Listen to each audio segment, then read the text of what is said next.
Olá, pessoal. Eu sou a Analice, a nova professora de vocês de língua portuguesa. É, Inicialmente, eu soube que a professora de vocês já trabalhou crônicas, e isso é muito bom. Que bom que vocês já trabalharam crônicas. E a gente vai continuar nessa mesma linha, porque nós, do nono ano, vamos participar das Olimpíadas de Língua Portuguesa. Então, eu quero que vocês lembrando o que a professora explicou, eu quero que vocês pensem ou o que vocês aprenderam sobre as características da crônica. Vamos relembrar, refletir um pouco. Então, primeira característica, a crônica, ela é um texto curto, ou seja, você lê rápido, ela é pequenininha, então a gente lê em uma sentada, 10 minutos no máximo. Os assuntos, eles são corriqueiros, ou seja, assuntos do dia a dia. Nunca vai ser um assunto extraordinário. Pode até ser, mas vai ser um assunto corriqueiro, que poderia ter acontecido. Geralmente é briga, ou então, como é que eu posso te falar? Sobre conflitos familiares e etc. Então, a Crônicas, ela trata sobre assuntos corriqueiros, assuntos do dia a dia. Outro aspecto importante é que a crônica, diferente do romance, ela geralmente vai trazer um ou dois personagens, não vai trazer mais que isso. Não teria sentido, assim como o conto também só traz poucos personagens. Uma característica bastante importante e decorar e aprender, no caso, é que o leitor ele vai estar sempre ouvindo a voz do autor. Como assim? Quer dizer que o autor ele fica te confessando, fica conversando com o leitor, tipo, chamando a atenção do leitor, tipo assim, você não acha? Conversa diretamente com o leitor. E isso faz com que o leitor ele se prenda do início ao fim da crônica. Geralmente, ou o autor ele conta um segredo, ou conta algo que ele viu, e chama a atenção do leitor para isso, ou ele induz o leitor a pensar que ele fez alguma coisa de errado. Vamos supor que seja assim. Isso é um exemplo. Geralmente também ela perde o prazo de validade. Como assim, Ana? Quer dizer que a crônica, por ela ser algo corriqueiro e algo atual, daqui a 10 anos, 100 anos, pode ser que ela não aquele assunto anterior, que foi retratado, escrito, não tenha tanta importância assim, ou seja, não esteja fora do contexto. Vamos supor que daqui a 10 anos ou daqui a 2 anos vocês não estejam mais tendo aulas online, sim presencial. Então, esse período que vocês estão tendo de ter que se acordar cedo, ou então para ligar o computador e assistir a aula, isso daqui a 10 anos ela vai estar fora de contexto ou não, né? Vamos torcer para que sim. É, Outra característica é com relação ao espaço reduzido. E aí você me pergunta, Ana, o que seria espaço? Espaço não quer dizer aquele espaço entre letras, não. Estou dizendo isso brincando, mas já aconteceu comigo de um aluno perguntar: Ei, Ana, o espaço reduzido quer dizer aquele espaço entre as letras? Não. Espaço está se referindo ao ambiente em que a história é contada. Um exemplo, se eu fosse contar uma história de uma professora e um aluno, eu teria o espaço em sala de aula, ou então, nesse momento, entre eu e você, o espaço seria, a história seria a internet, no caso, é, o YouTuber, né? Que no caso eu estou gravando aula para vocês assistirem pelo YouTube. Então, o espaço ele realmente é reduzido. Quer dizer que é um espaço pequeno? Não. Quer dizer que só acontece em um local. É, Em vez de acontecer em vários locais, exemplos, como uma novela, Bom, pessoal, continuando, eu tinha falado sobre as características da crônica e agora eu vou apresentar alguns tipos de crônicas. Existem vários tipos de crônica, mas aqui eu só irei apresentar esses três, no caso, quatro.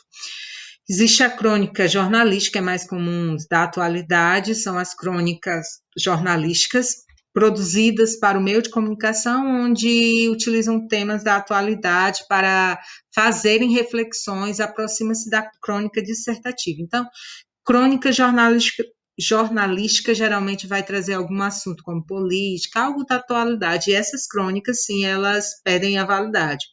Crônica histórica marcada por retratar fatos ou acontecimentos históricos, como personagem, tempo e espaço definido, aproxima-se da crônica narrativa. Então, essas crônicas, elas geralmente vão trazer fatos que realmente aconteceram e vão trazer de maneira que sempre vai trazer uma reflexão e vai contar algo corriqueiro da história. Vamos supor, existe crônicas históricas relatando o dia a dia de um rei ou da nobreza, do pessoal da nobreza. As crônicas humorísticas, este tipo de crônica apela para o humor como forma de entreter o público, ao mesmo tempo que utiliza da ironia do humor como uma ferramenta essencial para criticar alguns aspectos, seja da sociedade, política, cultura ou economia. Então, essa crônica humorística, ela também se aproxima da crônica literária, ou seja, geralmente ela não vai perder a validade, porque a literatura ela não perde a validade. Agora eu irei ler um texto, que no caso é O Homem Trocado, que é uma crônica de Luiz Fernando Veríssimo. Vou tentar ler rápido. Como vocês veem, é bem curtinha, apenas 2 páginas, ainda com um espaço enorme. Então vamos lá. O homem acorda da anestesia e olha em volta. Ainda está na sala de recuperação. Há uma enfermeira do seu lado. Ele pergunta se foi tudo bem. Tudo perfeito, diz a enfermeira sorrindo. Eu estava com medo dessa operação. Por quê? Por quê? Não havia risco? Comigo sempre há risco. Minha vida tem sido uma série de enganos. E conta que os enganos começaram ainda com seu nascimento. Houve uma troca de bebês no berçário, e ele foi criado até os 10 anos por um casal de orientais, que nunca entenderam o fato de terem um filho, claro, com olhos redondos. Descoberto o erro, ele foi viver com seus verdadeiros pais, ou com a sua verdadeira mãe, pois o pai abandonara a mãe depois que esta não soube explicar o nascimento de um bebê chinês. E o meu nome? Outro engano. Seu nome não é Lírio? Era para ser Lauro. Se enganaram no cartório e os enganos se sucediam. Na escola vivia recebendo castigo pelo que não fazia. Fizera o vestibular com sucesso, mas não conseguira entrar na universidade. O computador se enganara, seu nome não aparecera na lista. Há anos que minha conta do telefone vem com cifras incríveis. No mês passado tive que pagar 3.000. O senhor faz chamadas interurbanas? Eu não tenho telefone. Conhecera sua mulher por engano. Ela o confundira com outro. Não foram felizes. Por quê? Ela me enganava. Fora preso por engano várias vezes. Recebia intimações para pagar dívidas que não fazia. Até tivera uma breve louca alegria quando ouviram o médico dizer: o senhor está desenganado, mas também fora o engano do médico. Não era tão grave assim. Uma simples apendicite. Se você diz que a operação foi bem, a enfermeira parou de sorrir. Apendicite? Perguntou hesitante. A operação era para tirar o apêndice. Não era para trocar de sexo? Bom, pessoal, continuando, depois de ter lido o texto, a gente viu que a crônica era bastante interessante, é engraçada, o cara teve vários enganos, coitado, né? Trocou o sexo sem querer.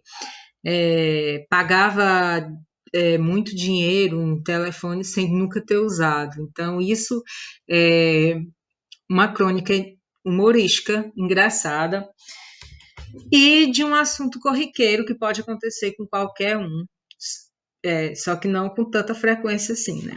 Então, é isso. Então, eu quero que vocês pensem agora junto comigo com relação a uma habilidade também que vocês têm que adquirir é distinguir fato de opinião. Isso é cobrado bastante, tanto na prova do SPAES, quanto também quando vocês estiverem no ensino médio, também vai ter essa parte de fato e opinião. E quando vocês forem escreverem, distinguir fato de opinião vai ajudar vocês a escreverem um texto mais claro, mais coeso. Por isso é importante que vocês tenham conhecimento de o que é um fato e o que é uma opinião. Bom, um fato já está dizendo, né? O fato, deixa eu aumentar aqui a minha tela. Pronto. Deixa eu diminuir aqui. Eu também botar aqui. Pronto. O fato é algo que é de conhecimento de todas as pessoas. Sendo um fato, ele pode ser provado através de documentos ou através de forma de registro. É algo que realmente acontece. Um exemplo, Ana Alice está dando aula. Está dando aula na segunda-feira. Isso é um fato, pode ser provado, você pode ir lá no calendário e ver meu nomezinho lá.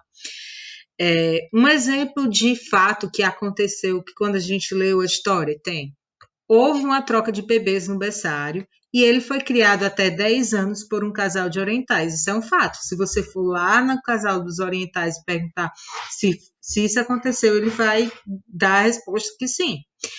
Outro fato, na escola vivia recebendo castigo pelo que não fazia. Nesse caso aí, é só também na escola saber se ele recebia castigo. Também isso é um fato. E o que é uma opinião? Opinião é uma maneira particular de olhar um fato. A opinião vai divergir de acordo com inúmeros fatores socioculturais. Um exemplo, quando ele pergunta como é que foi a cirurgia, a enfermeira diz tudo perfeito. Mas foi, na visão dele, foi perfeita? Para ele já não foi. Então, isso já não é um fato, é uma opinião. Outro exemplo, quando ele fala assim que para ele sempre há risco. Para outras pessoas isso já não é verdade. Então, isso também é uma opinião. Por que eu estou passando e explicando isso? Porque eu passei uma atividade para vocês, que vocês irão ler uma crônica, irão responder umas questõezinhas sobre a crônica e, ao mesmo tempo, também terá algumas questões relacionadas a fato e a opinião.